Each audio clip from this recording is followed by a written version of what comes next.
Kurdistan. I must tell you it's first ever European film festival in the whole region. There is no film festival in Iraq of European movies. There is no film festival in Jordan, and there is no film festival in Lebanon.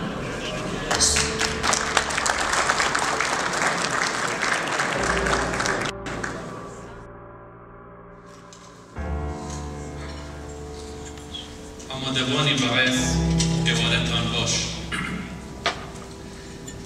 خوشحاڵم لەگەڵ ئێوە لە پایتەختی ڕۆشنبیری هەرێمی کوردستان لە شاری خۆشەویستی سلێمانی بەشداری لە یادی ڕۆژی یەکێتی ئەوروپا و ڕێوڕەسمی کردنەوەی یەکەمین فستیڤاڵی فیلمی یەکێتی ئەوروپا دەکەین.